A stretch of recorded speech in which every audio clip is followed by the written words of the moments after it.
convient, je propose de commencer. Je me présente, Charles Muller, chef économiste du groupe EDF. J'ai été invité par Shifters pour Project entrer sur une thématique un peu plus spécifique que les autres journées, à savoir la place de l'électricité dans la décarbonation. C'est un sujet un peu plus technique que les autres. D'être là et de votre participation. Nous avons une heure et demie ensemble. C'est que je commence par une intervention pas trop longue, une trentaine de minutes, pour vous présenter les réflexions au sein d'EDF sur la trajectoire de la décarbonation et ensuite d'ouvrir aux questions-réponses. Je serai très heureux de pouvoir interagir avec vous. Je sais qu'il y a énormément de compétences et d'expertise dans la salle. Le plus intéressant est d'avoir un débat ensemble sur différents plans. Parce que l'angle d'attaque dans le sujet qui m'a été proposé par le Shift Project, c'est de réfléchir à l'imaginaire derrière l'électricité. Pas rester seulement à des scénarios et vous approuvez seulement des chiffres, mais de chercher vraiment à réfléchir à l'imaginaire. Donc c'est une vaste question. Quelques mots sur un peu l'approche et la philosophie d'EDF sur le sujet, et notamment sur le rôle de la planification. Ici, à l'univers shifté, nous avons tous la transformation de l'économie française, et on doit dire de façon sincère qu'EDF est extrêmement like-minded de cette approche, et c'est honnête, étayé, parce que EDF a eu une longue tradition de planification depuis Marcel Boiteux, depuis la création d'EDF, au lendemain de la Seconde Guerre mondiale. EDF a toujours été dans une vision prospective, une sorte d'anticiper les grandes tendances et les enjeux de demain. Donc une vision de la planification, on la pratique depuis 70 ans, et encore aujourd'hui, c'est le point de départ de la stratégie d'EDF. On commence toujours par une construction de scénario. Et donc, humblement, mon rôle en tant que chef économiste d'EDF est avant tout de réfléchir à ces scénarios prospectifs énergétiques de demain.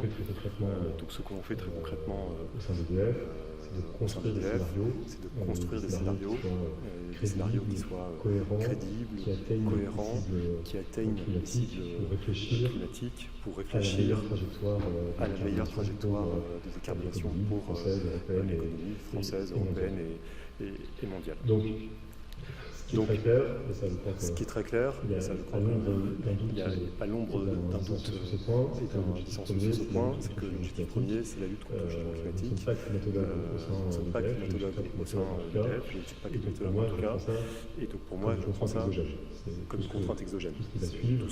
Tout ce qui va suivre prend comme donnée qu'il faut atteindre les cibles climatiques si on veut éviter le réchauffement climatique. On connaît la traduction de cette exigence climatique en termes d'émissions de gaz à effet de serre. Il faut atteindre la neutralité carbone à 2050. Ça, c'est le point de départ.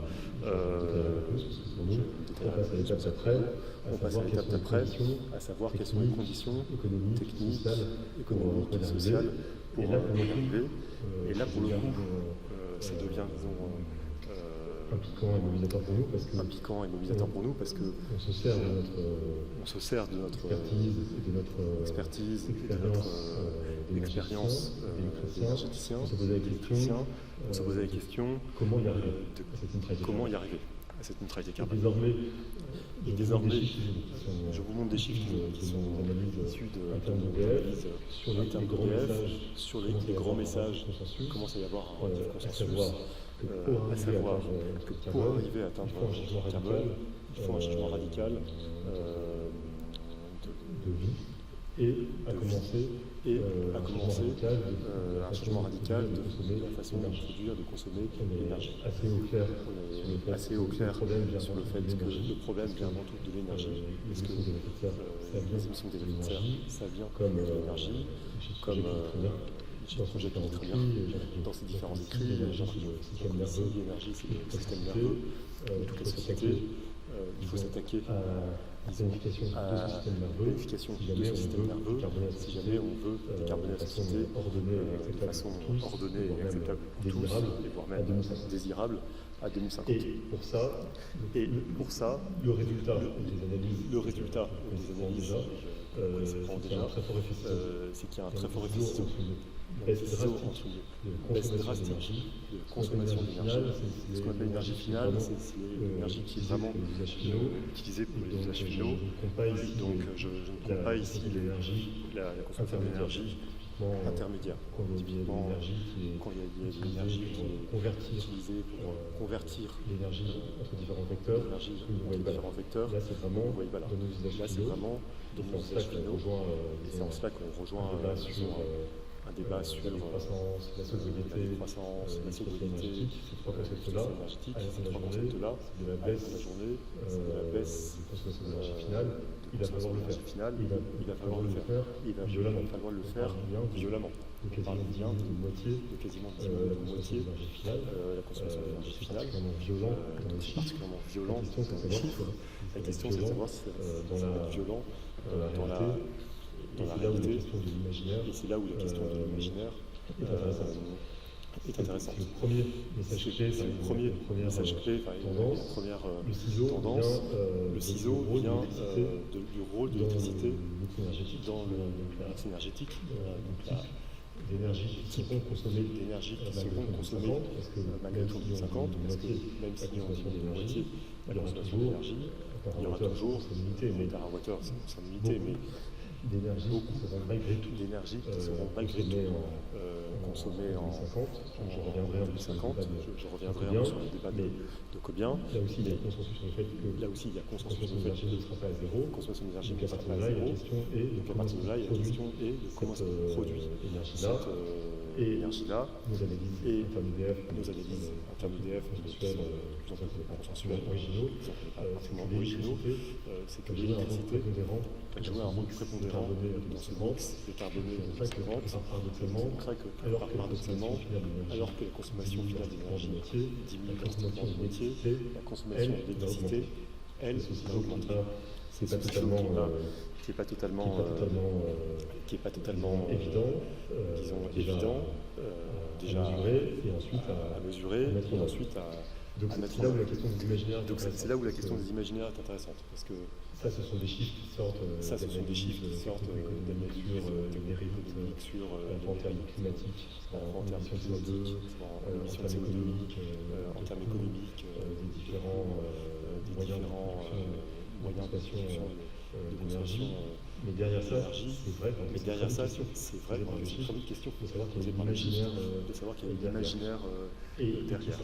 Excusez-moi, je suis vraiment désolé. Il ne faudrait pas trop s'éloigner du micro. Je reviens encore par là. Merci. Je reviens. Merci. À notre place. Sagement. Je reste là. Vous m'entendez bien, enfin il n'y a pas d'écho. Merci beaucoup. Donc on essaie de réfléchir un peu à la question qui était posée. Je me dis qu'il y a trois types d'imaginaire, en tout cas trois questions d'imaginaire différentes. Sur cette question de combien de consommation d'énergie, c'est une question d'imaginaire de deux notes.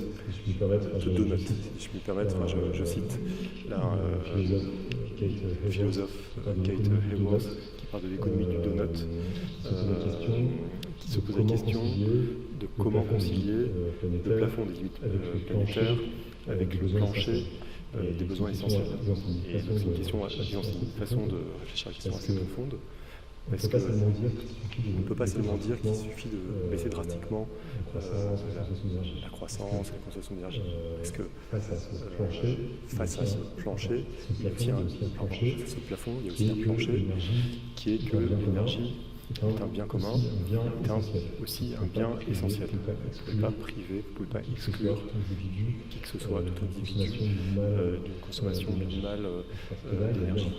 À partir de là, il y a bien un plancher de consommation d'énergie. Et donc entre le plancher et le plafond, dans ce domaine-là, la question de l'imaginaire, c'est où est-ce que vous situez votre société. Et la réponse à cette question vous dira de combien vous diminuerez votre consommation d'énergie. Donc là, typiquement, c'est moins, globalement, moins 50%. C'est un débat. Enfin, c'est-à-dire que vous verrez, je serai très honnête sur le fait qu'il y a d'autres scénarios qui visent des consommations d'énergie encore plus ambitieuses, où on s'arrête à moins 50%, on considère que c'est déjà assez ambitieux.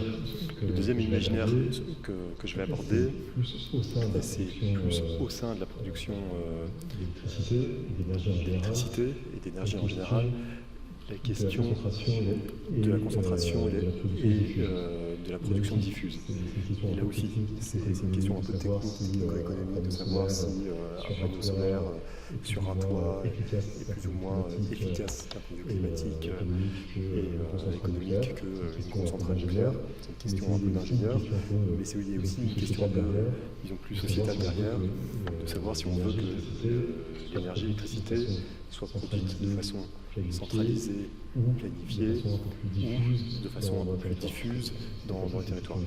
C'est une question ouverte, il y a beaucoup de débats, mais c'est vrai que c'est une question d'imaginaire au-delà même des scénarios. Et le troisième type d'imaginaire que je souhaiterais aborder, c'est la question de la mise en œuvre.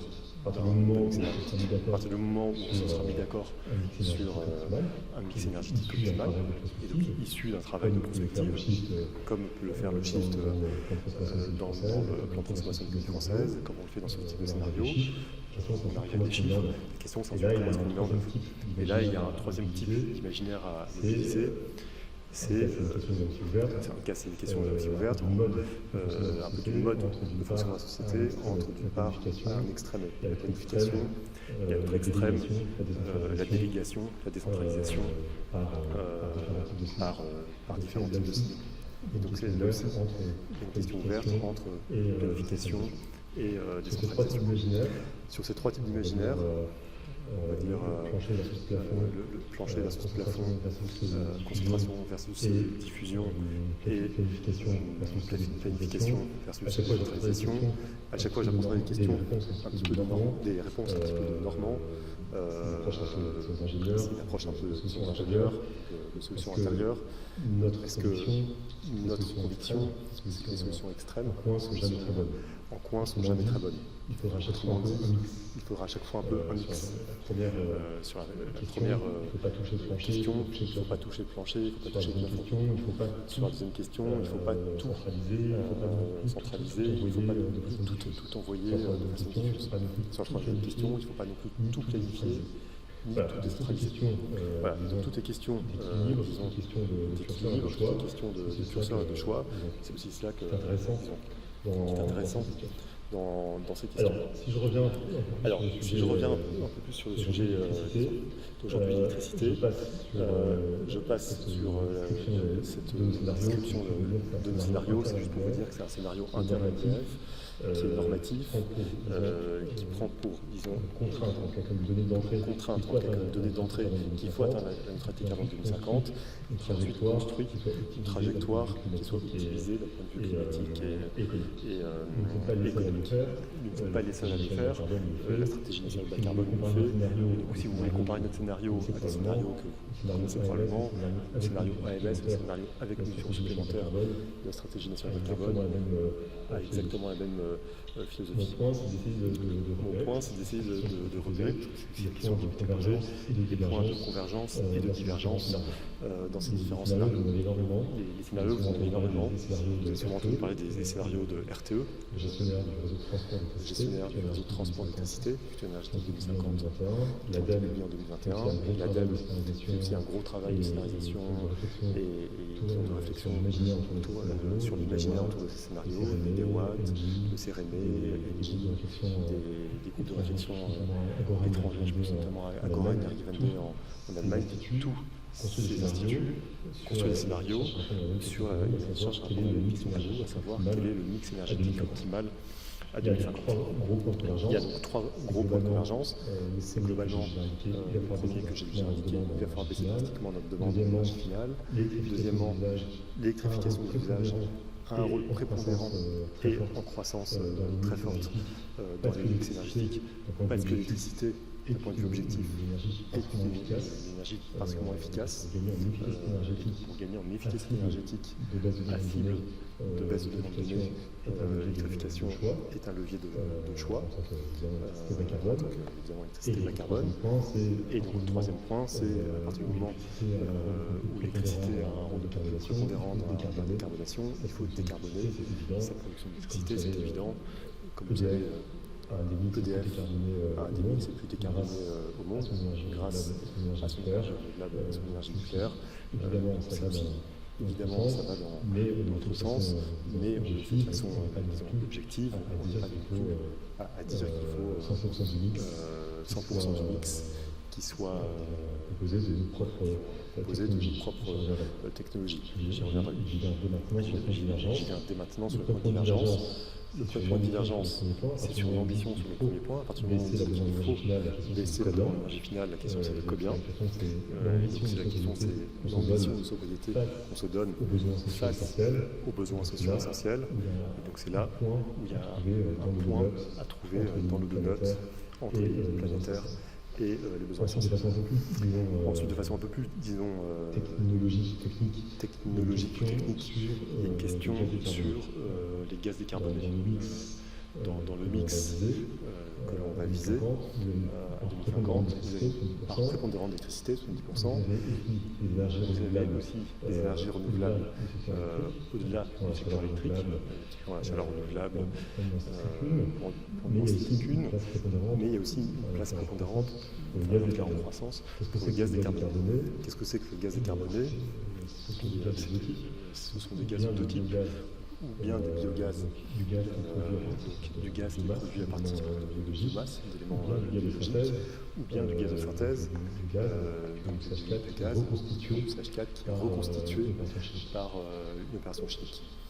Il y a aussi un débat donc, sur de combien de ce type de gaz décarboné vous voulez dans votre mix. Il y a 2 éléments à garder en tête et qu'il faut qu'on n'ait pas, disons, avoir des mix à 100%.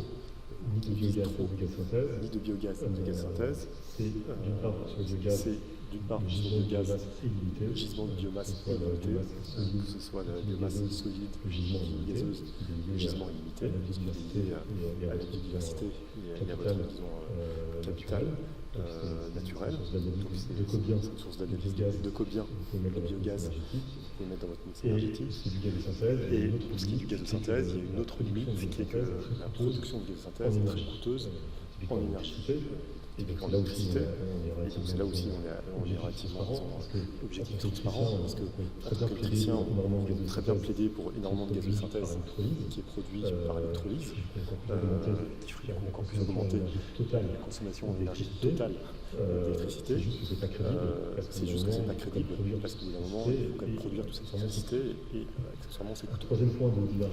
Troisième point de divergence sur cette question, c'est comment est-ce qu'on décarbone l'usage. Et là, il y a énormément de sujets typiquement très concrets, typiquement la place de la voiture électrique. Est-ce que non seulement utiliser la voiture électrique, mais aussi à prêter la voiture électrique au réseau le jour où le réseau aura besoin de soutirer de votre batterie électrique pour envoyer l'électricité en sens inverse, le jour où vous êtes une attention, parce que c'est une question ouverte, un peu sociétale. Et il y a aussi des sujets technologiques, typiquement sur le rôle des pompes à chaleur. On est d'accord qu'il faut décarboner le chauffage des bâtiments. Vous avez plusieurs technologies,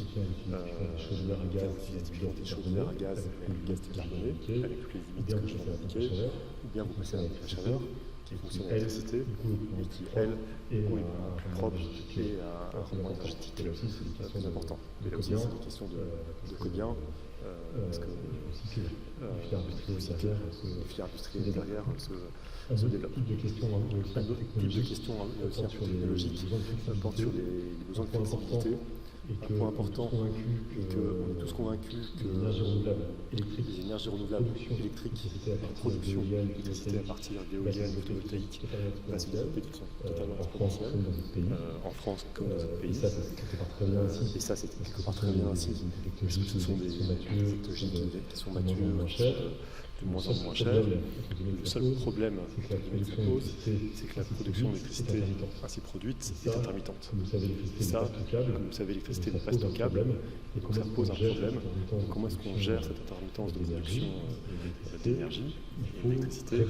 Il faut répondre à cette flexibilité. Ou bien ce sont les usages qui s'adaptent et qui deviennent eux-mêmes flexibles du côté de la demande, du côté de la consommation, ou bien vous avez d'autres moyens de production qui sont prêts à intervenir le jour où, typiquement, les semaines, où il n'y a pas de temps. J'y reviendrai aussi plus en détail par la suite. Typiquement, l'aléa climatique qui est un dimensionnement pour le système électrique, c'est 3 semaines sans vent. Qu'est-ce que vous faites le jour où, les semaines en l'occurrence, où il y a 3 semaines sans vent? Est-ce que vous mettez votre pays en blackout? C'est une solution. Est-ce que vous redémarrez des centrales thermiques fossiles? Est-ce que vous avez l'électricité à base de nucléaire à côté? Est-ce que vous avez réussi à stocker de l'énergie sous une technologie? Ça, c'est une question très ouverte. Il n'y a pas de solution miracle, je vous le dis tout de suite. Donc, parce qu'il y a forcément des coûts. Mais en tout cas, c'est une question importante à aborder. Dernier point dans les discussions et les divergences, c'est le dimensionnement des infrastructures, notamment entre le réseau électrique et le réseau gazier. Parce qu'il faut fondamentalement faire des choix, et c'est là où l'approche un peu de planification est absolument essentielle, parce qu'on ne peut pas juste confier au marché le choix de développer ou non un réseau électrique ou un réseau gazier. Typiquement, entre les deux, il y a un vrai débat, notamment sur le réseau gazier, parce que autant sur le réseau électrique, vu les niveaux d'électricité dont on va avoir besoin dans 50 ans, c'est évident qu'il va falloir développer le réseau électrique. La question, c'est de combien et à quel rythme.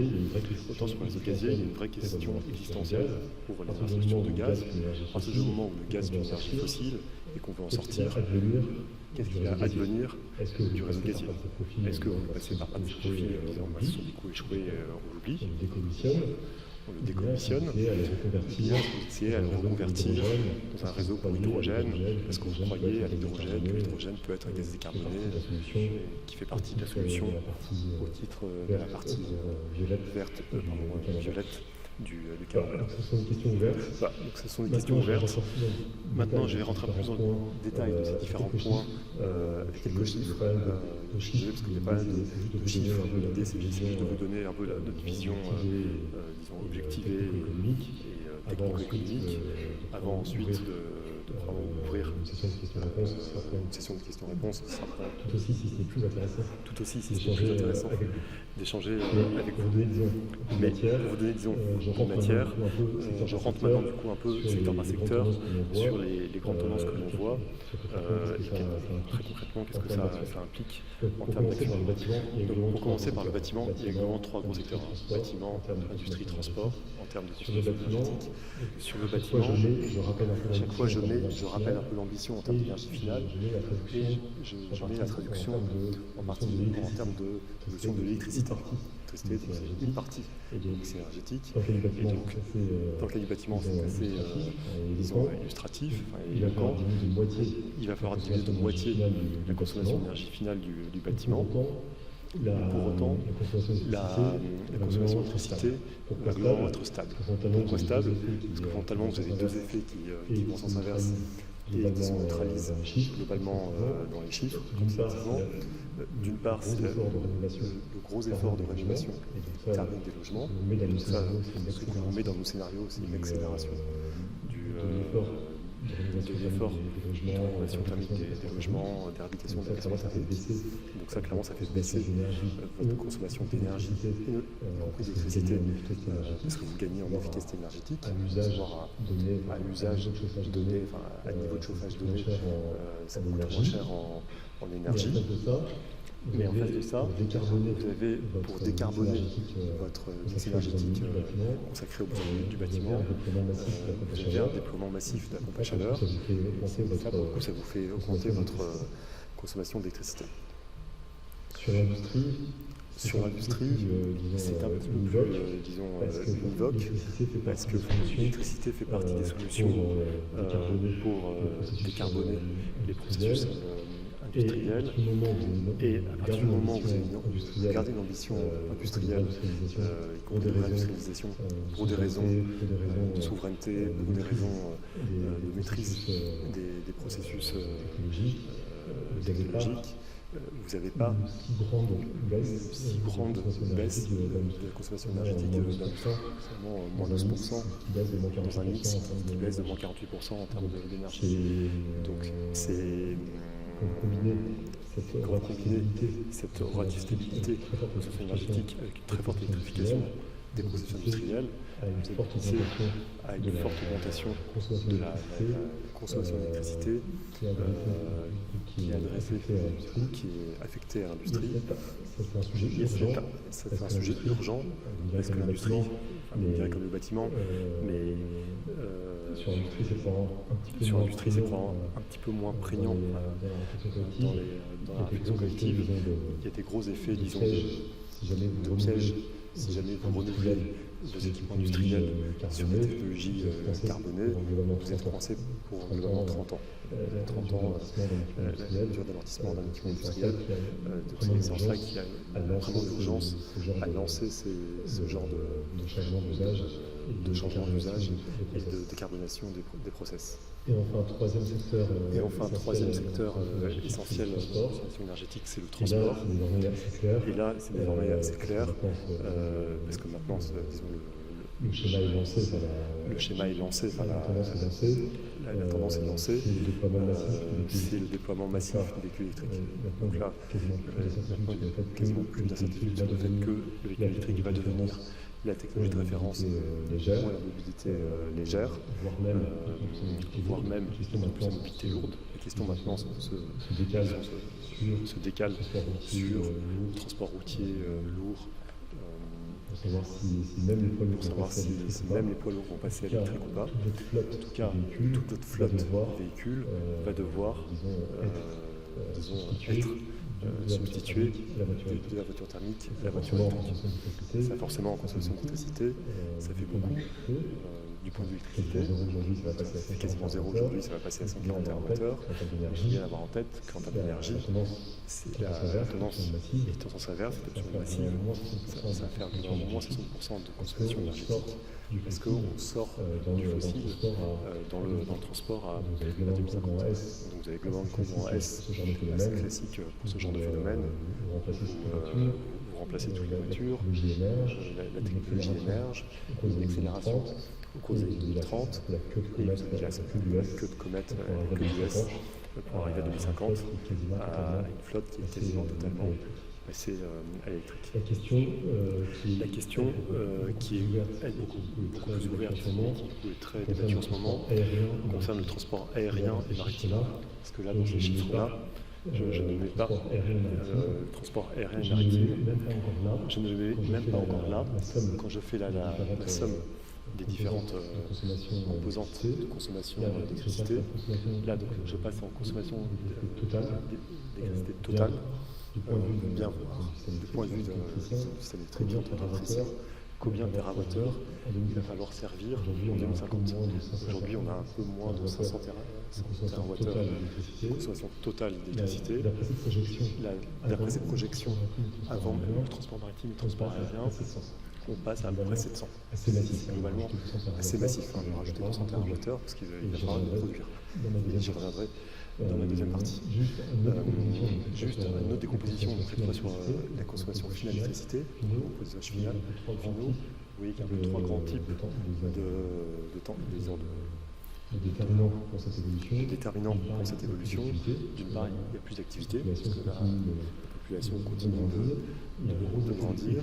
Il y a un gros effet d'électrification, parce que c'est efficace du point de vue climatique, économique, de sortir des fossiles et d'électrifier l'usage. Et en sens inverse, c'est un effet efficacité énergétique.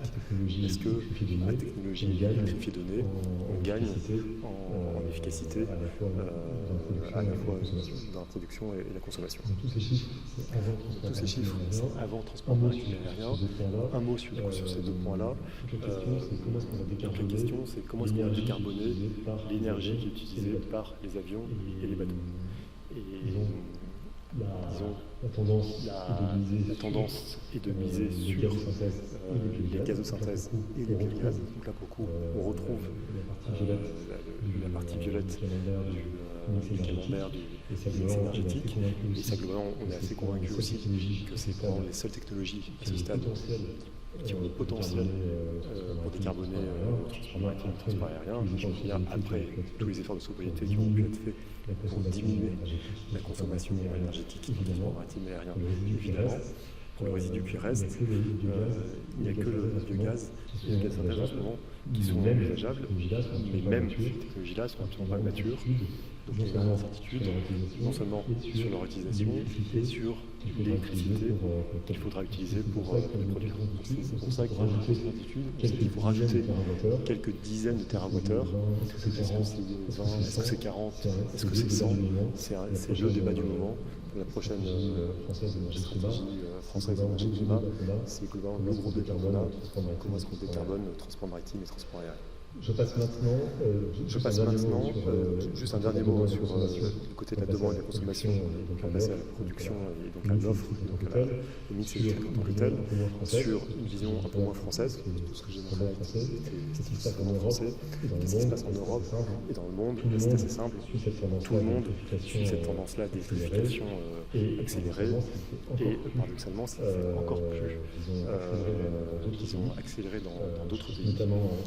Je pense notamment à l'Allemagne, où le scénario d'électrification qui vise quand même extrêmement ambitieux en termes d'électrification, 60% du mix à 2050, alors même qu'ils sont extrêmement gaziers, comme on sait aujourd'hui. Donc disons le rythme d'électrification en Allemagne est encore plus impressionnant qu'en France. Globalement, c'est vrai dans tous les pays. Donc c'est une partie de l'étude de RTE de 2021 qui est toujours valable. Donc quelque part on fait plus 40% de consommation d'électricité entre aujourd'hui et 2050. Tous les autres pays se retrouvent plutôt autour de plus 100%. Donc il y a quand même un énorme sujet de changement d'usage, de changements sociétaux et accessoirement aussi de changements industriels. Du point de vue d'un électricien, on se pose vraiment la question de comment est-ce qu'on produit toute cette électricité-là. Donc c'est la question qui maintenant nous revient, comment est-ce qu'on la produit? Et pour ça, un petit point sur la situation actuelle. Très concrètement, qu'est-ce qui se passe en France?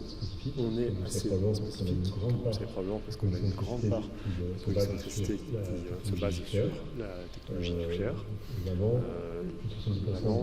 plus de 70% de notre production d'électricité en énergie est produite par de l'énergie nucléaire. Quand vous ajoutez à cela l'hydraulique, le solaire et l'éolien, on arrive à plus de 90% de mix énergétique qui est totalement décarboné. Donc, parce qu'en cela, on a un atout assez majeur. On a d'ores et déjà aujourd'hui deux jambes dans notre mix. On a d'une part les énergies renouvelables, l'hydraulique, l'éolien, le solaire, et d'autre part le nucléaire, qui nous permettent d'ores et déjà de construire sur un mix électrique quasi totalement décarboné. Il reste un talon de moins de 10% de production thermique, à savoir des centrales de production d'électricité à partir de gaz, à partir de charbon. Le charbon va globalement, il est d'ores et déjà quasi éradiqué, que c'est pas encore donné. Si vous êtes de la région, globalement, ça reste deux exceptions.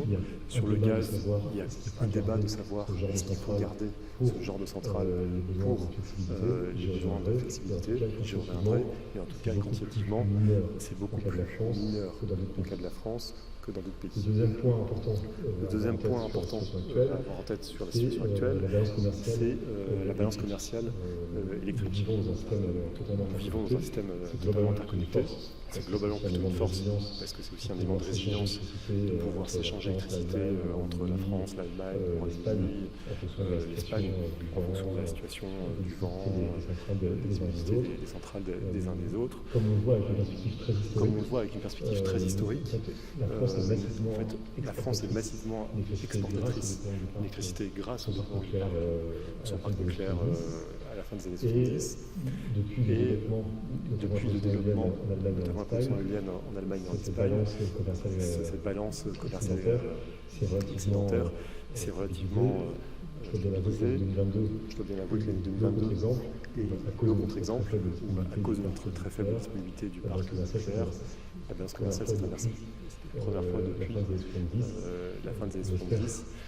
On espère que ça restera un contre-exemple et qu'on va pouvoir repasser en positif.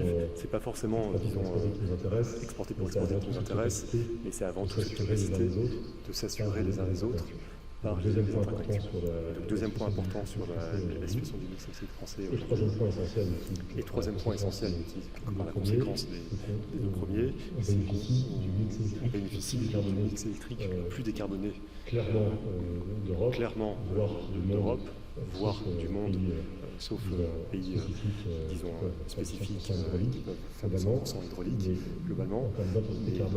En termes d'intensité carbone, notre production d'électricité, nous sommes à 56 grammes de CO2 par kilowattheure, comparé aux 387 grammes de CO2 par kilowattheure de production électrique en Allemagne. Ce sont des montants de grandeur à bien garder en tête quand il s'agit maintenant de planifier avec des efforts. On part quand même d'un point qui est beaucoup plus bas que les autres pays européens. Je ne parle évidemment pas des autres pays non européens qui sont encore plus carbonés parce qu'ils reposent massivement sur le charbon. La question, c'est comment est-ce que, pour en venir à la France, c'est comment est-ce qu'on décarbone notre mix électrique encore plus de façon, disons, la plus efficace, une nouvelle fois climatiquement, économiquement, et j'allais dire aussi en termes d'imaginaire, à 2050.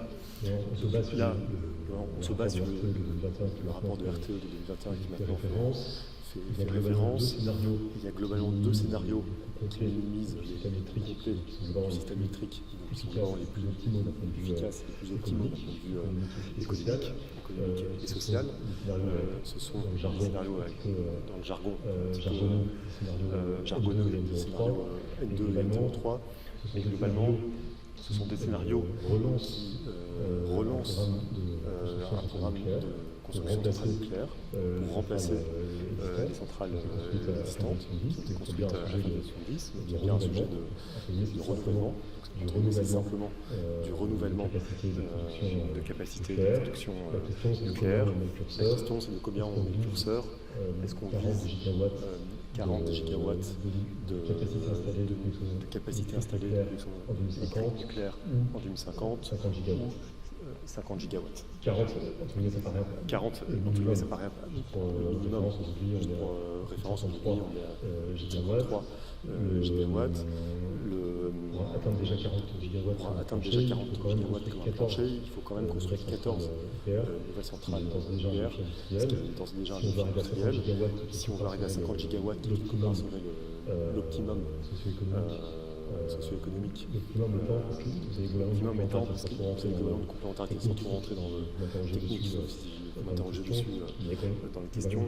Il y a globalement une complémentarité technico-économique entre les renouvelables et les nucléaires, parce qu'en fait ils sont très différents. Les renouvelables, ça coûte cher en capex, en coût fixe de construction, mais ensuite ça coûte rien du tout à tourner, en coût variable, c'est zéro. À partir du moment où vous avez accès au vent et du solaire, mais c'est intermittent, qui n'est absolument pas s'il y aura du vent solaire, et quelque part nucléaire c'est tout l'inverse. Ça coûte un peu cher quand même à l'investissement, néanmoins en termes de rendement énergétique à la construction, fixe, ça coûtera un peu plus cher, variable, mais pas non plus trop, parce que c'est quand même la production qui s'extrait totalement des combustibles fossiles Donc ça reste relativement peu cher, mais quand même un peu plus que l'éolien solaire. Par contre, vous avez vraiment une complémentarité, c'est assez intuitif quand on fait de l'optimisation. À partir du moment où vous avez deux actifs qui sont très différents, l'optimum socio-économique est d'avoir un mix. C'est pour ça qu'on parle de mix électrique, c'est totalement justifié. Il faut quelque part un peu de 40 gigawatts. La question, donc c'est 40 gigawatts ou 50 gigawatts.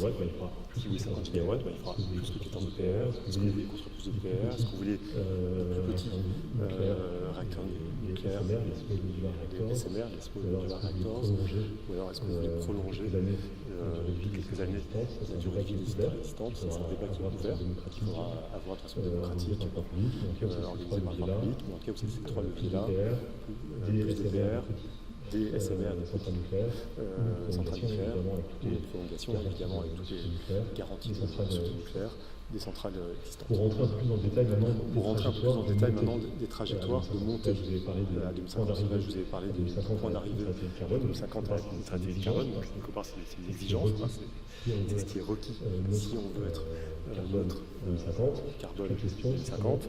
Toute la question, c'est comment. Et pour ça, il y a un énorme défi industriel, mais aussi social et sociétal, qui en fait est très différent sur les quatre grandes filières, à savoir le solaire, l'éolien terrestre, l'éolien maritime et le nucléaire. Sur le solaire, la technologie existe, elle est totalement, disons, mature. Toute la question, c'est le rythme de déploiement et d'acceptabilité de ce déploiement-là en termes d'emprise foncière. C'est pour ça que j'ai mis en une petite étoile rouge les cibles, ce qu'on appelle les cibles de Belfort, sont les cibles qui ont été données par le président de la République dans son discours du 12 février 2022 à Belfort, qui a globalement donné les grandes orientations pour le mix énergétique et électrique à 2050. Ces cibles rouges, ces étoiles rouges-là, elles ont quand même vocation à être discutées et actualisées en fonction des progrès technologiques, des événements récents et surtout de la maturité, disons, la maturité sociale, sociétale de la filière. Donc, typiquement, c'est un débat qui est en cours dans le cadre de la préparation des travaux préparatoires de la prochaine stratégie française énergie-climat qui portera sur l'horizon jusqu'à l'horizon 2030-2035. Cette cible va probablement être revue à la hausse. Ce n'est pas EDF qui ont décidé de lancer le pouvoir public, donc les administrations. Le secrétaire général de l'éducation écologique a publié un document pas plus tard que cette semaine, lundi, consulté qui est intéressant, qui est un document pour discussion et pour délibération collective, mais où d'ores et déjà ils annoncent des cibles qui sont substantiellement plus élevées que 100 gigawatts de solaire. Sur l'éolien terrestre aussi, il y a eu tout un débat sur l'acceptabilité de l'éolien terrestre. C'est aussi pour ça que le président de la République s'était mis sur une prochaine passe par rapport au scénario de RTE, de toutes les courbes en ligne continue. Je ne rentre pas dans le détail, mais les scénarios N sont des scénarios avec de la relance du nouveau nucléaire. Les scénarios M, ce sont des scénarios avec seulement du nucléaire existant, pas de nouveau nucléaire. Et globalement, en fonction du niveau de nucléaire que vous mettez, si vous mettez moins en moins de nucléaire, vous avez besoin de mettre de plus en plus, typiquement, d'éoliennes terrestres. Et ce que le pouvoir politique avait estimé début 2022, c'est que l'acceptabilité sociale des éoliennes terrestres était quand même pas totalement gagnée. C'est pour ça qu'il a mis sur une bande basse à 40 gigawatts pour une cible de 2050. Cette cible-là aussi, elle va pouvoir être revue à la hausse, parce qu'on n'a pas d'autre choix que de la revoir à la hausse à 2050. Là aussi, c'est une technologie qui est globalement mature, c'est juste qu'il y a un problème d'acceptabilité sur lequel il s'agit de travailler. Et EDF, on fait tout pour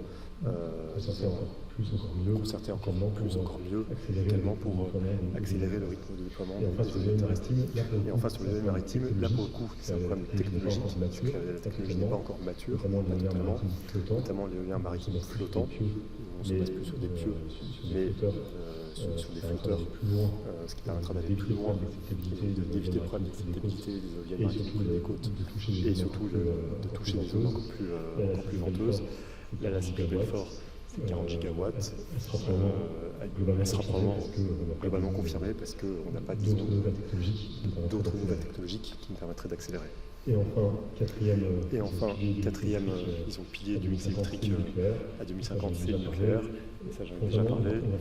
Fondamentalement, on va faire moins de nucléaire. La capacité installée de production d'électricité nucléaire va diminuer parce que vous avez un tel effet de falaise avec le décommissionnement des centrales qui ont été construites à partir de la fin des années 70, même en relançant un programme nucléaire, le programme PR2, on voit qu'on a beaucoup de mal à retrouver les niveaux, j'ai dit 53, c'était un lapsus, c'était 63 gigawatts aujourd'hui de capacité installée de nucléaire avec 53 réacteurs existants. Demain, en 2050, le débat c'est entre 40 et 50 à ce stade.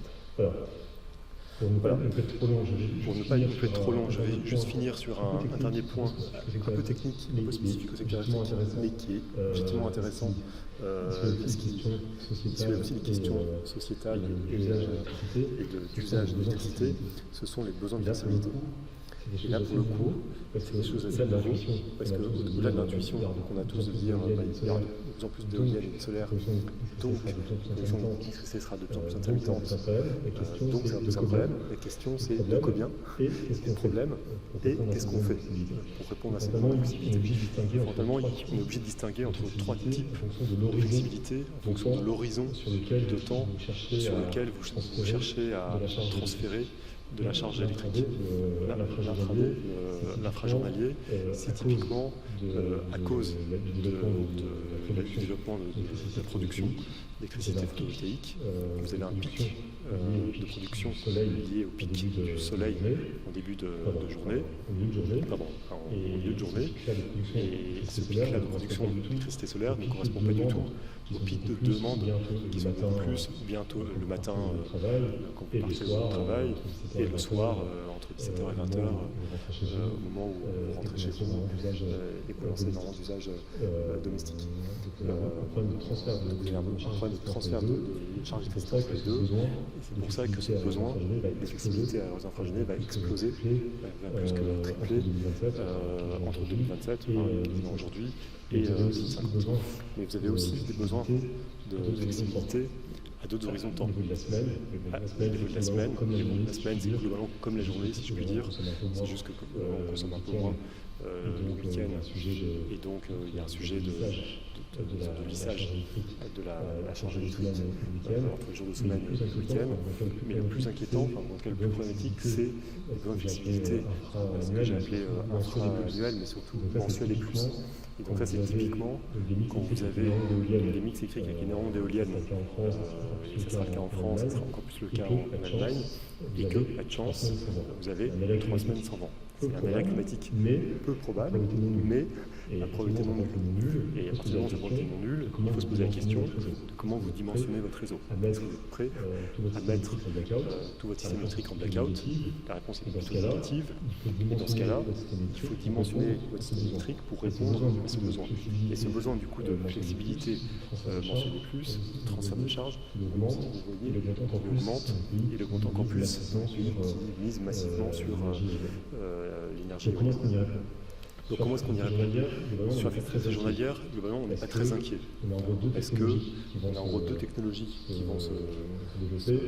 Première, c'est une technologie sociétale, c'est la demande. On va apprendre à flexibiliser notre usage de l'électricité. C'est pas le cas aujourd'hui. Objectivement, aujourd'hui, on est assez inélastique dans notre électricité. Vous ne posez pas la question à tout instant, à toute minute, combien coûte l'électricité pour optimiser votre usage en fonction. Demain, vous le ferez. Vous déléguerez quelqu'un pour le faire pour vous, parce que vous aurez une voiture électrique.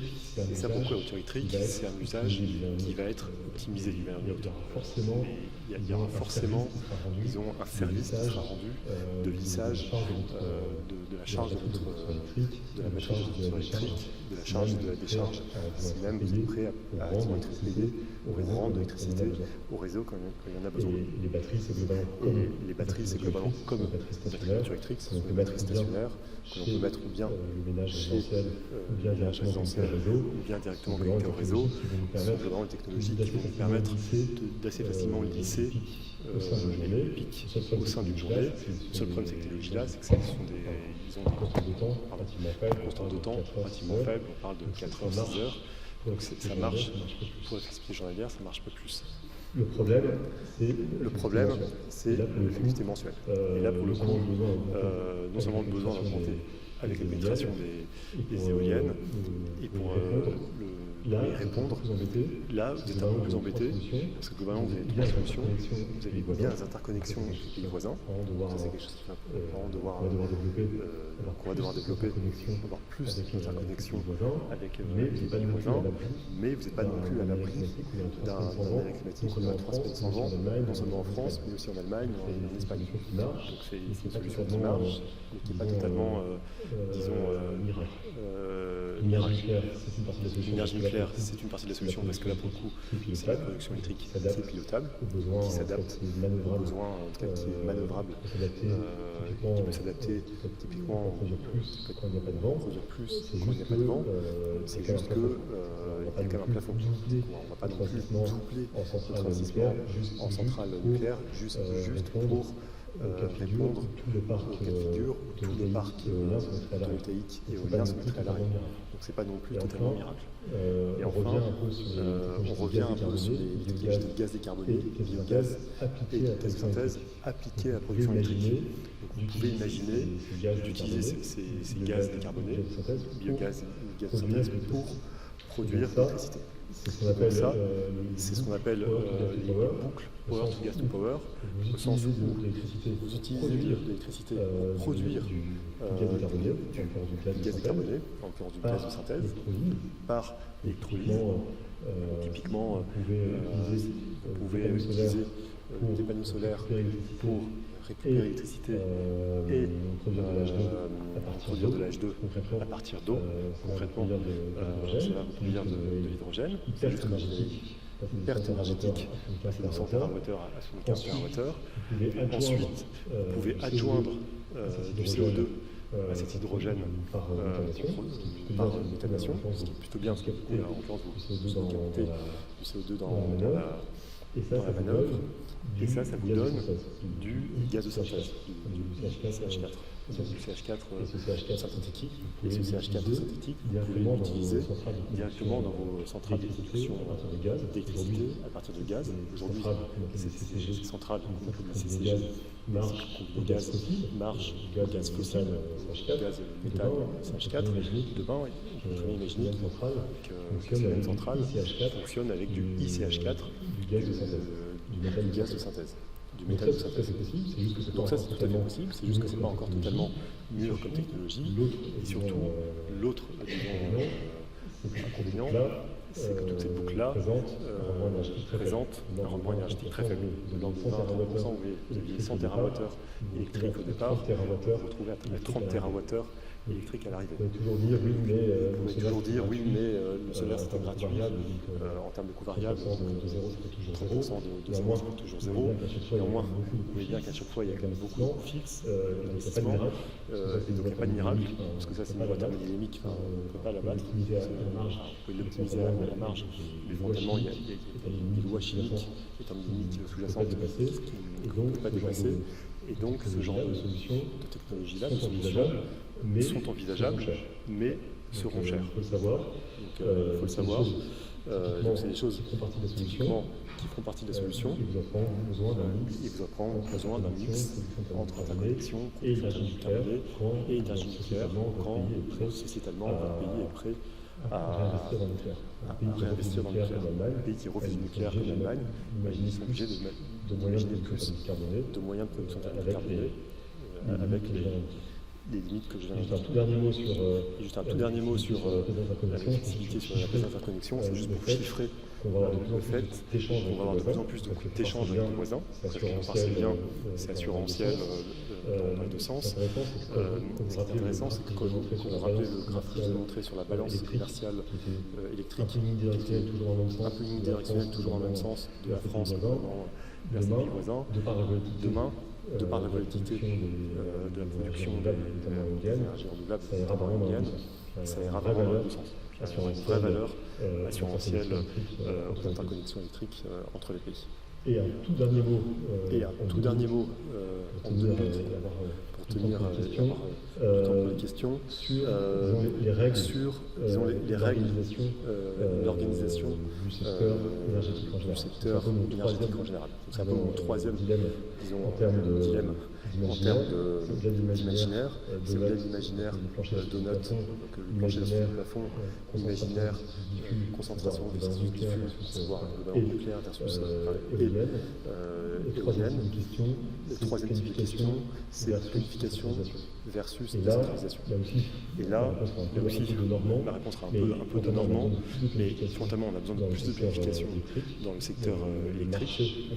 Le marché actuel de l'électricité est trop décentralisé, il repose trop sur le signal prix de long terme. Et ça, c'est extrêmement dommageable à la fois les producteurs d'électricité et les consommateurs d'électricité. Fondamentalement, quand vous êtes producteur d'électricité, vous n'avez pas de volatilité. Quand vous êtes producteur d'électricité, vous avez besoin de visibilité pour savoir à combien sera le prix de l'électricité, parce que c'est assez naturel. On engage un risque quand ils sont rentables économiquement pour l'intérêt général, notre actionnaire 100% public. Il faut qu'on fasse des calculs économiques qui nous disent combien vaut cette là, le consommateur d'électricité, quand il contemple l'investissement typiquement dans une pompe à chaleur, un équipement qui va décarboner ses usages par l'électricité, lui aussi il a besoin de savoir combien lui coûtera l'électricité sur le long terme. Fondamentalement, on a besoin de plus de signaux de long terme, on a besoin de plus de contrats de long terme, toute une réflexion et une négociation actuellement au niveau européen sur la réforme de ce qu'on appelle le market design. Globalement, c'est l'architecture de marché et le fonctionnement du secteur électrique. Et là aussi, il faudra bien trouver un mix entre ces contrats long terme-là et la préservation du marché de court terme, parce qu'on a quand même besoin d'un signal prix de court terme qui reste, disons, très, pour le coup, lui, décentralisé, parce que vous avez besoin d'un signal prix très volatile sur court terme. À ce moment où la production va être très volatile, il faut qu'il y ait un signal, et objectivement on n'a pas trouvé mieux que le signal prix, qui rende compte de cette volatilité et de la tension dans le système. Donc le jour où il n'y a pas de vent, il faut que le prix de court terme, quelque part, explose. En tout cas, dans les marchés experts, dans les marchés de gros, pour révéler au système qu'il y a une grosse tension, qu'il va falloir faire des choses, qu'il va falloir activer des moyens flexibles de production, ou qu'il va falloir effacer de la consommation d'électricité. Typiquement sur la flexibilité de la consommation, il va falloir qu'il y ait un signal pour indiquer à toutes ces voitures électriques-là quand c'est optimal de charger ou de décharger leur batterie. Donc il y a un équilibre à trouver entre le signal prix de court terme à préserver volatile et le signal prix de long terme stable, qui n'est pas totalement évident. Et toute la question aujourd'hui, c'est quel est le bon... Un dernier point sur la planification, c'est que clairement sur les infrastructures, là pour le coup, il n'y a pas de sujet. Non seulement il faut une vision sur le mix électrique et énergétique de long terme, tel qu'on en a discuté, il faut qu'il y ait une délibération démocratique sur ces questions pour savoir où on va. C'est très Shift Project dans l'ADN. Il faut planifier, parce qu'il faut coordonner les anticipations de tous les acteurs, il faut que tout le monde sache un peu quelle est la direction de voyage sur ces sujets.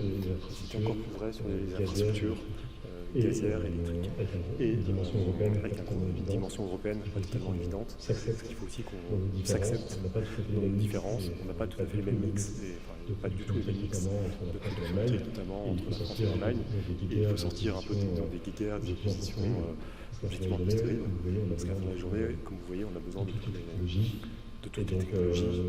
Et donc, une conclusion, l'imaginaire, c'est un imaginaire un peu de tout. C'est pas extrême. Ça peut être quand même assez radical parce qu'il y a énormément de choses à faire. Et en tout cas, si jamais vous êtes intéressé par ces sujets de mix électrique, je serais très intéressé tout à fait à votre disposition pour continuer les échanges. À commencer maintenant. Si ça vous va, on peut faire un temps de questions-réponses jusqu'à 19h30, et en tout cas au moins 20 minutes, jusqu'à épuisement des questions.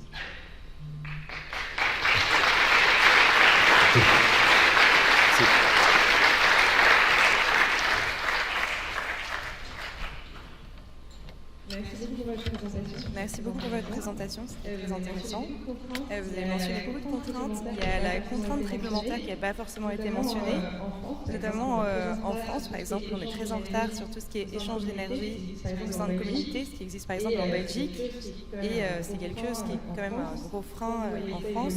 Comment vous voyez ça évoluer dans les prochaines années et comment on peut faire justement pour rattraper ce retard? Et vous avez en tête précisément les communautés énergétiques. Oui. Donc ça tombe bien parce que dans cette fameuse réforme du market design, il y a des discussions sur les communautés énergétiques. Donc je vois ça d'un point de vue un petit peu académique et un peu technique. Mais il y a une vraie question de savoir si les communautés énergétiques, en tout cas la façon de décentraliser l'optimisation, on parle de communauté énergétique, mais on peut imaginer même la communauté énergétique de la maison, d'un ménage. Est-ce qu'il faut décentraliser et déléguer la gestion de l'énergie à un ménage? Parce que demain, le ménage, aujourd'hui, il reçoit sa facture, typiquement EDF, et consomme, mais effectivement, il est assez passif. Demain, quand vous aurez une voiture électrique, potentiellement une batterie dans votre garage, un panneau solaire sur votre toit, et des appareils intelligents, de la domotique qui sera beaucoup plus automatisé qu'aujourd'hui, vous aurez énormément de leviers en tant que ménage pour optimiser tout ça. Donc la question un peu conceptuelle, c'est est-ce qu'il faut mieux tous ces optimums locaux, est-ce qu'il faut déléguer la gestion de l'énergie à ces optimums locaux, ou alors en rester un système un peu qu'on a aujourd'hui, effectivement pas mal, surtout EDF, mais très centralisé, où il y a gros acteurs, gros opérateurs historiques, et surtout un réseau qui centralise et qui optimise au niveau global. Donc c'est une question à la fois mathématique intéressante et économique. Et la réponse, même si, je ne dis pas qu'il nous écorche un peu la bouche, mais c'est parce que nous, fondamentalement, on a grandi, on va dire, une vision assez centralisée, où le réseau, l'optimum global est toujours meilleur que la somme des locaux. La vérité, c'est que ça est de moins en moins vrai. Et pourquoi c'est compris dans les modèles? C'est parce que vous, au niveau du ménage, vous avez une information privée. Vous êtes quelque part la seule à savoir que vous allez valoriser, que vous allez bénéficier d'électricité de telle sorte à 18h, de telle autre sorte à 19h. Et ça, fondamentalement, c'est une information privée que le réseau n'aura jamais. Et aucun marché, aucun mécanisme du marché arrivera à mettre suffisamment de prix sur cette information-là. Donc ça, c'était un point un peu théorique, mais pour en venir aux questions très concrètes que vous posez sur les communautés d'énergie, déjà, si on pouvait développer ces usages au niveau des systèmes électriques décentralisés auprès des ménages, ça serait déjà très bien. Donc il faudrait que la réglementation, c'est une discussion en ce moment un peu principielle à Bruxelles, qui va devenir de plus en plus concrète au fur et à mesure des usages. Il y aura des voitures dans les garages, des autos électriques, des panneaux solaires sur les toits. C'est très concrètement quelle est la réglementation et quels sont les services. Il va falloir qu'il y ait des acteurs, EDF et d'autres, qui vont se développer et qui vont permettre que ces communautés d'énergie se partagent d'énergie. Donc oui, malgré notre histoire, notre culture, on est assez convaincu qu'on va avoir de plus en plus de décentralisation et donc d'énergie sharing, de communauté d'énergie dans le futur. Mais justement, tout reste à inventer. Merci.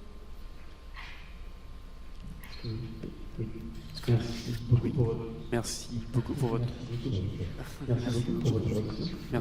votre présentation. On a beaucoup parlé de France, mais aujourd'hui le réseau électrique c'est européen, c'est un marché européen et beaucoup d'échanges. Et donc, dans quelle mesure la France devrait surproduire pour aider ses voisins européens avec des mix plus carbonés à se décarboner? Excellente question.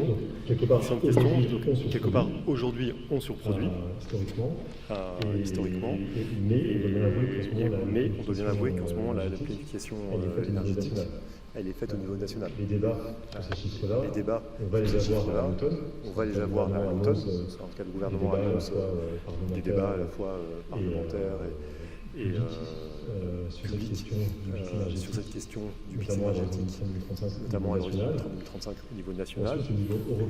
Ensuite, au niveau européen, ce qui est partagé, donc là où il y a quand même la planification européenne, ce sont sur la cible climatique, net zéro 2050, moins 55% d'émissions de gaz à effet de serre à 2030 par rapport à 1990. Ça, ce sont des points qui sont, disons, actés au niveau européen.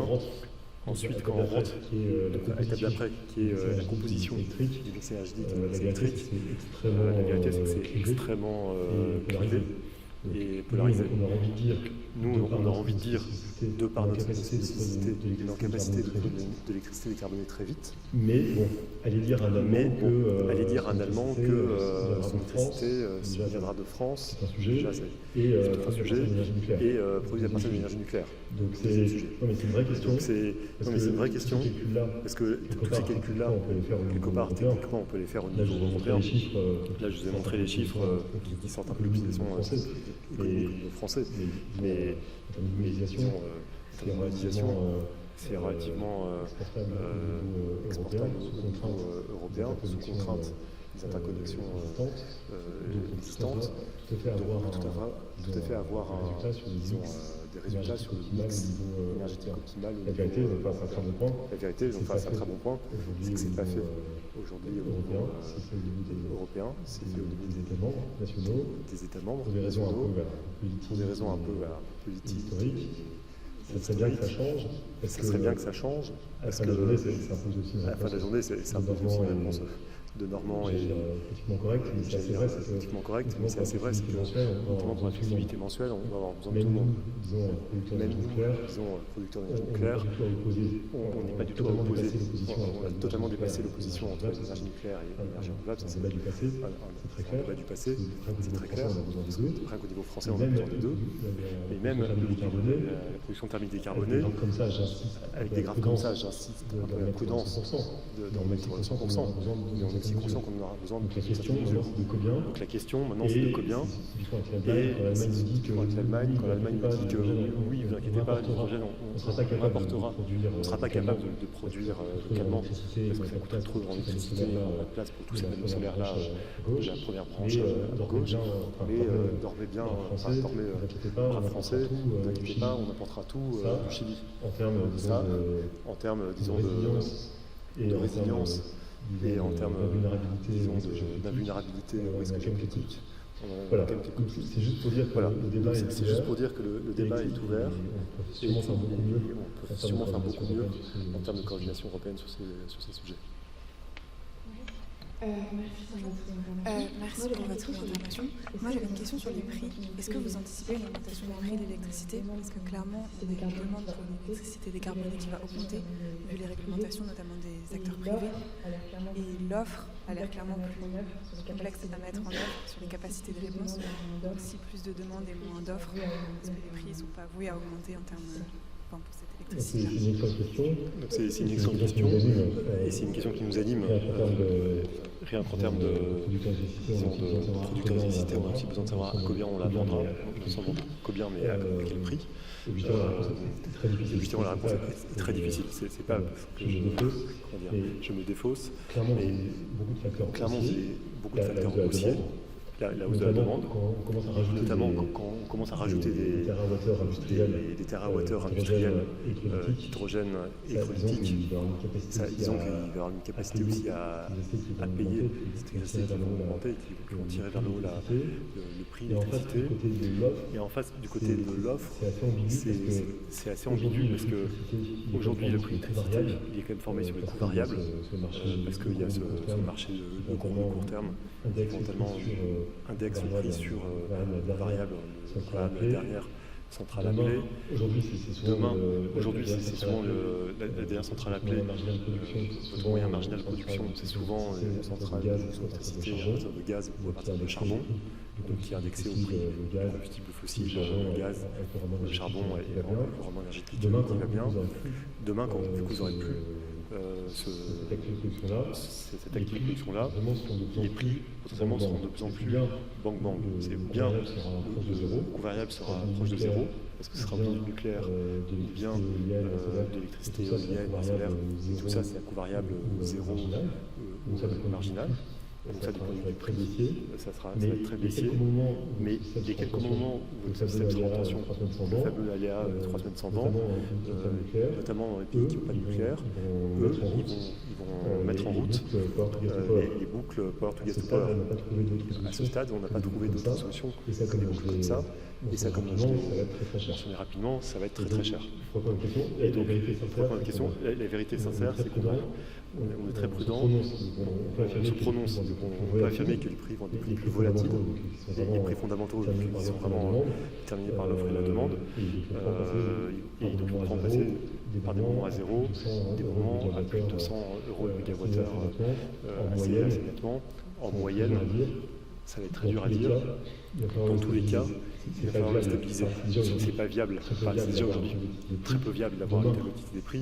Demain, la volatilité, il va falloir stabiliser les prix. Donc c'est toute la question qu'on a aujourd'hui dans le market design, c'est à combien nous en tant que producteurs, on aimerait bien être un petit peu rémunérés, pas juste parce qu'on est des capitalistes, on est actionnaire public, mais c'est juste qu'il faut qu'on ait les moyens d'investir dans notre projet industriel, notamment construire des nouvelles centrales nucléaires, accélérer de façon exponentielle l'installation des éoliennes, du photovoltaïque. Tout ça, on a besoin de capacité d'autofinancement de ces projets d'investissement. Donc on veut quand même être rémunéré à un certain prix, mais en face, le gouvernement, pour le compte du pouvoir d'achat des ménages et de la compétitivité des industries, cherche à tirer le prix vers le bas.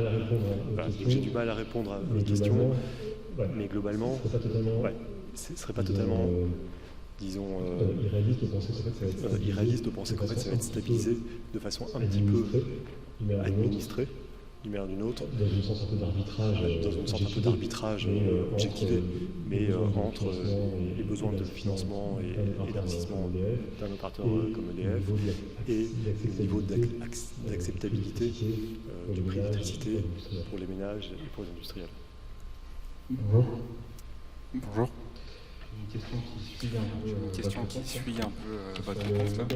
C'est sur le modèle de financement des énergies renouvelables. Donc, actuellement, le modèle de construction du renouvelable, c'est de faire réaliser les infrastructures par des entreprises privées en les soutenant via des mécanismes de rémunération qui sont soutenus par l'État. Sauf que les entreprises privées sont toujours dans un modèle de rentabilité économique. Donc pour construire une centrale renouvelable, il faut qu'elle ait un taux de rentabilité positif. Et ça, on l'a vu dernièrement avec l'augmentation des matières premières et tout ça. C'est devenu très compliqué, voire même avec des taux de rentabilité négatifs. Pour moi, c'est un système qui va progressivement devenir de plus en plus compliqué, bien que les matières premières ne vont pas baisser. Donc, est-ce que c'est envisagé, comme l'énergie va devenir un bien social et sociétal, de suivre ce modèle de rentabilité pour la construction de centrales renouvelables?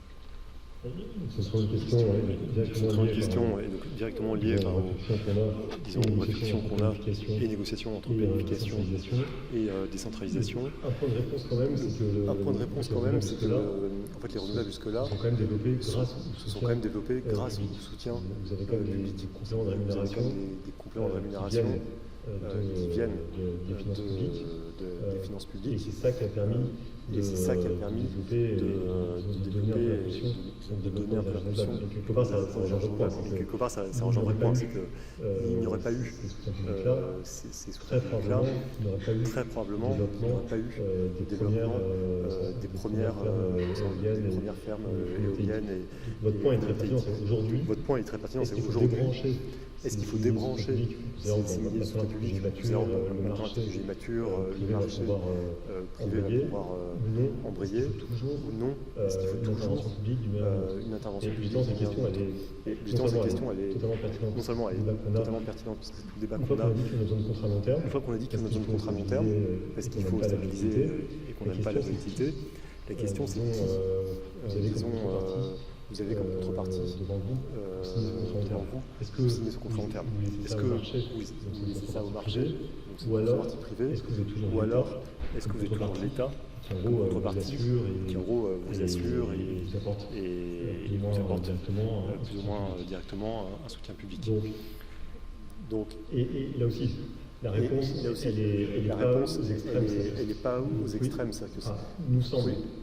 Nous semble dangereux de totalement soustraire filière de production d'électricité et d'énergie, que ce soit du marché, du cas d'un équilibre off-demand. Pour la raison que j'indiquais sur le court terme, on a toujours besoin, d'un point de vue très physique, technico-électrique, de votre dispatching de votre électricité par heure, il faut un signal qui vous dise si votre système est en tension ou pas. Et le marché, on l'a non, donne comme signal. Quand les prix s'envolent, c'est qu'il y a une grosse tension sur le système, donc ça, bien le long terme. Donc ça, quelque part, on a envie de le préserver, on a envie de compléter des contrats long terme et plus stable sur le long terme. Donc vous prenez un exemple des images renouvelables, la vérité c'est que ça marche aussi, sur un animal totalement différent du nucléaire, le même débat. Est-ce que vous l'extrayez totalement du marché?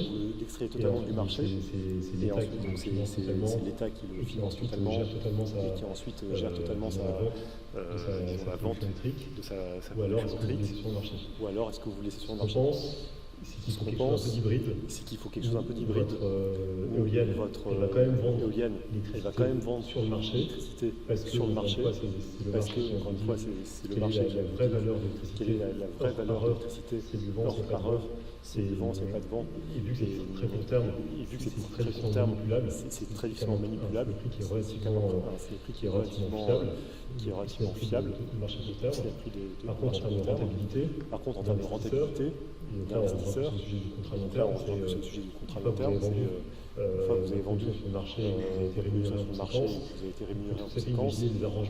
avez imaginé des arrangements contractuels financiers, vous êtes obligé de rendre de la valeur, et au contraire si les prix sont très bas, l'État vienne un peu à votre secours. Donc ça c'est ce qu'on appelle les contrats de concurrence, ce sont en l'occurrence des contrats qui existent. Pour les éoliennes, les premières éoliennes ont été développées avec ça. Quand le prix de l'électricité est trop bas, que ce soit rentable d'un point de vue investisseur, c'est littéralement la puissance publique qui a financé le développement en payant et en 2022, quand les prix sont de raisons fondamentaux, mais pour des raisons fondamentales, on tapait 1 000 € le mégawattheure, parce qu'il y avait plus de gaz russe. En fait, ces contrats étaient bien symétriques, bien protégés les contribuables français, parce que de par ces contrats symétriques, ce sont les développeurs, les exploitants d'éoliennes qui ont rendu l'argent à l'État français. Et donc ces contrats long terme-là, on pense que c'est une bonne idée, c'est une bonne solution pour les actifs de production de carbone de demain. Ensuite, la question, c'est la contrepartie. Est-ce que ces contrats-là, vous les laissez entre acteurs, est-ce que vous voulez mettre directement le producteur en face d'électricité en face à face? Et dans ce cas-là, ils ont une négociation contractuelle commerciale entre typiquement un producteur d'électricité et un consommateur intensif, ou alors est-ce que vous intermédiez par la puissance publique. Dans tous les cas, comme vous le voyez, on parle de grosses infrastructures, la puissance publique ne sera jamais très loin pour réguler, surveiller qu'il n'y a pas de marché. Et en tant qu'opérateur historique, on est très habitué à avoir, disons, un régulateur qui est très présent, qui ausculte tout ce qu'on fait. Typiquement, EDF est très surveillé, très régulé dans la façon dont on vend l'électricité, alors même qu'on la vend aujourd'hui sur un marché concurrentiel. Voilà, j'ai aussi une réponse de Normand.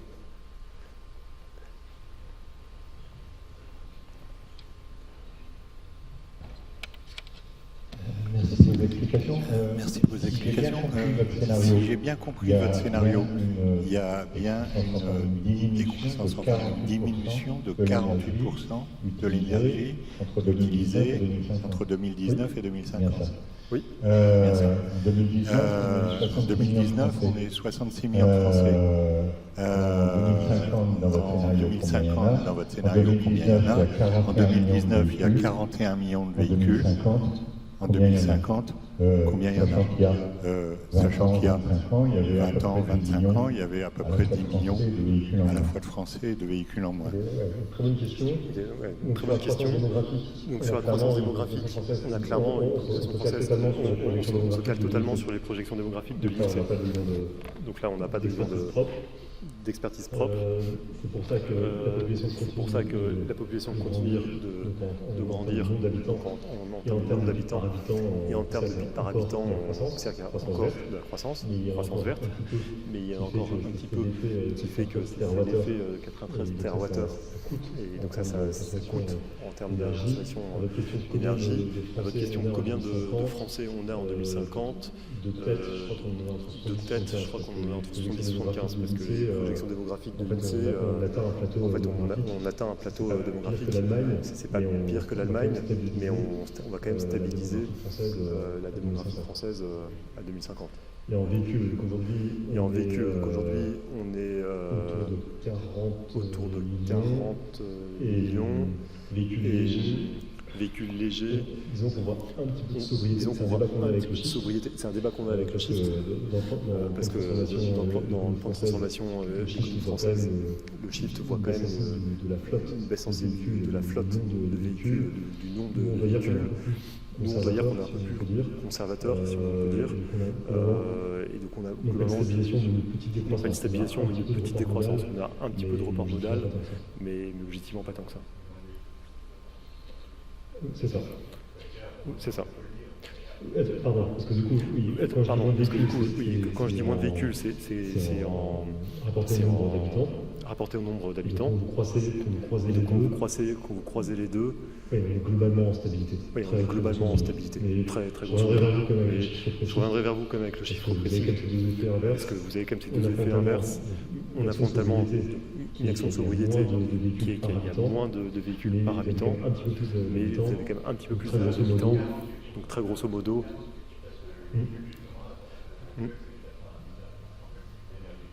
Oui, et le plan de moins 60%.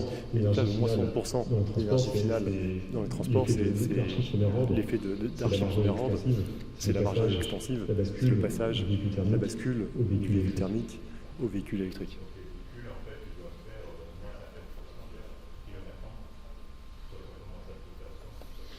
En tout cas, on a des hypothèses sur l'autonomie des véhicules électriques. Clairement, moins de kilomètres.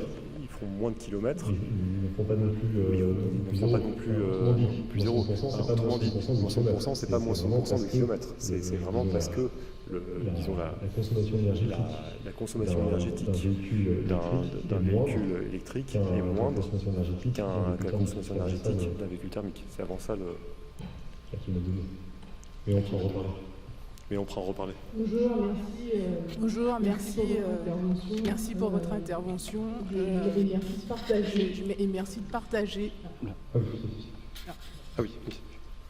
Bonjour, merci pour votre présentation. Merci d'avoir partagé la vision, peut-être la vôtre et celle d'EDF en même temps, sur l'électrification qui sera nécessaire dans le projet de décarbonation. J'ai deux questions. La première, en fait, c'est la solidité des sources que vous amenez pour expliquer pourquoi, en fait, l'électricité aura une part importante dans notre consommation. Vous avez parlé du tertiaire, du résidentiel, etc. Et en fait, je suis restée dans l'idée que le numérique été une part importante dans notre consommation électrique et que ça allait augmenter d'année en année. Et je ne le retrouvais pas en fait. Il me semble que je ne retrouve pas ça en fait dans ce graphique justement. Donc ça c'était ma première question. Est-ce que je me trompe ou est-ce que c'est dilué quelque part? Ma deuxième question c'était est-ce que finalement la réponse que vous amenez à la question qui était l'électrification dans la décarbonation, est-ce qu'il faut finalement comprendre que ça passe forcément par une consommation, par l'éolien, le solaire, le nucléaire, etc., sous forme de mix, c'est ce que je comprends. Et est-ce que ça veut dire qu'il faut oublier un peu la sobriété dans tout ça? Parce que il me semble que pour être vertueux, il faut déjà essayer de se questionner sur comment on consomme, est-ce qu'on en a vraiment besoin, etc. Et dans l'exposé que vous faites, je comprends que j'ai vu une seule fois le mot sobriété qui est apparu sous le mot France d'ailleurs. Mais après concrètement, qu'est-ce qu'on en dit, qu'est-ce qu'on en fait?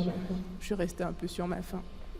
C'est clair, il y a trois questions. Je commence par la dernière qui est la plus structurante. Oui, il y a de la sobriété dans nos scénarios et beaucoup de sobriété. Ça, pour moi, c'est la sobriété. Enfin, moins 48% de baisse de demande d'énergie finale, c'est pour un débat de sobriété. Pour un débat, disons, sémantique, sobriété, efficacité énergétique, décroissance. Je ne dis pas que ce débat sémantique n'est pas intéressant, mais d'un point de vue comptable, fondamentalement, il faut diviser de moitié notre consommation en énergie finale. Ça, c'est en dur, disons, dans le reste du scénario. Donc c'est bien pour ça que je commence par ça. Quand je dis forte baisse de la demande en énergie finale, il faut faire moins 50% de consommation d'énergie. C'est absolument massif. Et j'ai pas compris comment. C'est une bonne question. C'est une bonne question. Là, je ne l'ai pas détaillé, mais fondamentalement, on a des hypothèses. Typiquement, on parle des véhicules électriques, baisse du nombre de véhicules par habitant, covoiturage, report modal. Baisse de la température dans les bâtiments. On a des hypothèses. Je ne les ai pas détaillées. Objectivement, là j'ai présenté quand même un peu la stratégie d'ensemble et surtout les grands ordres de grandeur, mais c'est clairement absolument essentiel d'avoir ce débat détaillé. C'est ce que fait le Shift dans le plan de transformation de l'économie française. Et ce qu'on fait nous, c'est qu'on prend ces hypothèses une par une, que l'on voit jusqu'où on peut aller. Et la séquence est importante. On commence par ça. On commence par la sobriété et la baisse de demande et le changement de comportement, et on voit au maximum d'où on peut aller. C'est seulement ensuite qu'on se dit qu'il y a un besoin d'énergie résiduelle, et c'est à ce moment-là qu'on se dit mais comment est-ce qu'on peut décarboner le mix énergétique pour répondre à ce besoin d'énergie résiduelle. Et ce besoin d'énergie résiduelle, il n'est pas égal à zéro, parce qu'on a un plancher. On vit dans une économie, on doit vivre dans une économie de donuts, on a un plancher de besoins sociaux essentiels, on ne peut pas exclure tout individu, n'importe quel individu, d'une consommation d'énergie minimale. Je ne rentrerai pas dans le détail des actions de sobriété, mais ça aussi on en reparler après, mais fondamentalement on a des hypothèses sur tous les leviers de changement de comportement auxquels on pense, on a des hypothèses qu'on discute avec le Shift et les autres parties prenantes, disons, homologues qui construisent les scénarios pour savoir jusqu'où. La deuxième question sur pourquoi l'électrification, très concrètement dans le modèle, ressort autant pour arriver à 70% du mix énergétique final pour le besoin d'énergie résiduelle. Deux exemples. Le véhicule électrique et la pompe à chaleur. On a parlé du véhicule électrique, c'est que, en gros, ce sont des technologies non seulement ont des très bons rendements énergétiques, quand vous passez d'une chaudière gaz à une pompe à chaleur, vous détruisez votre consommation d'énergie de moins 70%, c'est absolument massif. Sur le véhicule électrique, le rendement est le même. Non seulement les rendements énergétiques, en quelque part, battent tous les autres, et accessoirement, c'est décarboné. Donc l'intensité carbone de la production d'électricité est beaucoup plus bas que l'intensité carbone de l'usine gaz. Les deux raisons qui combinées font que les technologies électrifiées dans ce type de modèle, de façon factuelle, mais en cas ressortent très naturellement et très objectivement comme les meilleures solutions pour décarboner. Encore une fois, on n'est pas extrême, on laisse parler les modèles et les données technico-économiques. C'est jamais des mix, c'est jamais 100% parce qu'on a besoin de complémentarité avec les autres technologies. Mais juste pour bien insister sur fondamentalement, c'est le rendement énergétique et l'intensité carbone très faible des solutions électrifiées qui expliquent pourquoi elles sont aussi fortes dans les solutions. Et votre troisième point, plus spécifique sur les data centers, c'est un très bon point. Aujourd'hui, là, dans nos projections, c'est un peu dilué dans l'industrie. Je vous renvoie aux travaux récents de l'RTE, qui est en train d'actualiser ce qu'on appelle le bilan prévisionnel, donc ce sont leurs scénarios pour l'horizon 2030-2035. Où là, ils particularisent, ils explicitent, ils détaillent la consommation des data centers. Et vous avez raison, c'est un point de préoccupation, en tout cas c'est un point de vigilance. Jusque-là, on avait quelques terawattheures. Il se peut qu'en fait, on soit un peu obligé, entre guillemets, de revoir à la hausse, potentiellement de quelques dizaines de terawattheures la consommation des data centers. Donc ça, c'est un vrai sujet. Et là, vous avez raison, ça rejoint un sujet de sobriété de l'usage du numérique et de son empreinte écologique. Merci. Voilà, on va prendre une dernière question et ensuite on va conclure. Merci pour votre présentation.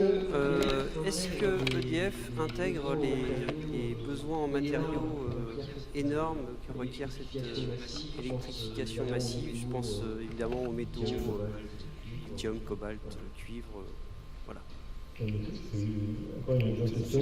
Encore une excellente question. Oui, c'est quelque chose qu'on regarde de très près. Donc typiquement dans des rythmes où l'on montre le déploiement notamment du photovoltaïque, mais ça vaut aussi pour les autres énergies renouvelables. On se pose la question de la capacité industrielle à faire. Et dans la capacité industrielle à faire, il y a le tissu industriel, les compétences, le facteur travail.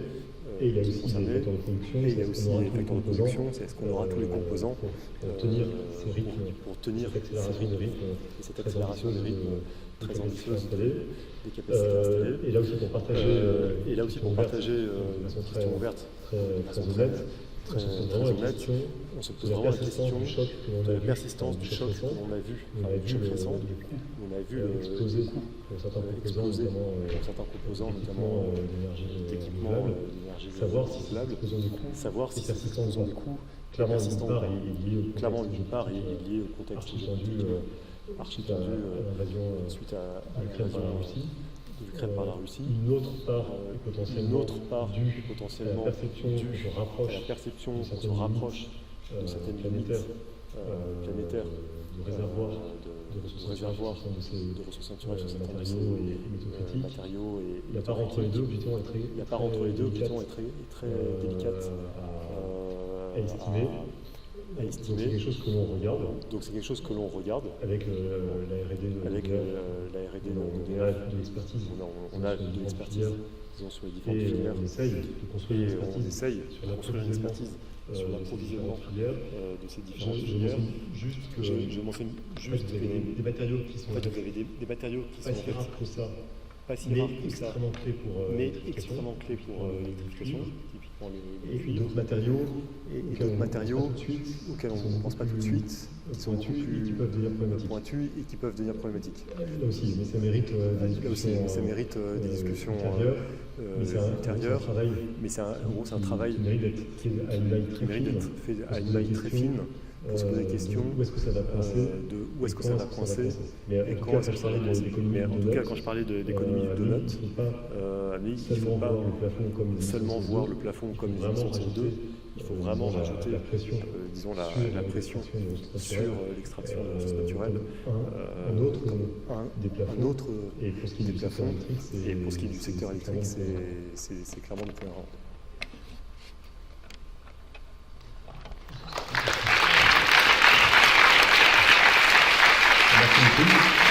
Merci beaucoup.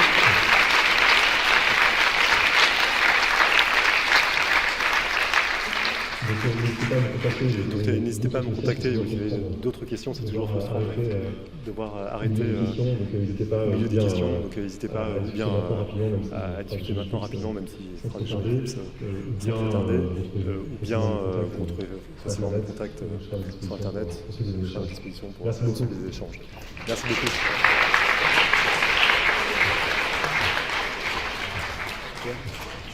Bravo. Merci beaucoup. Merci beaucoup.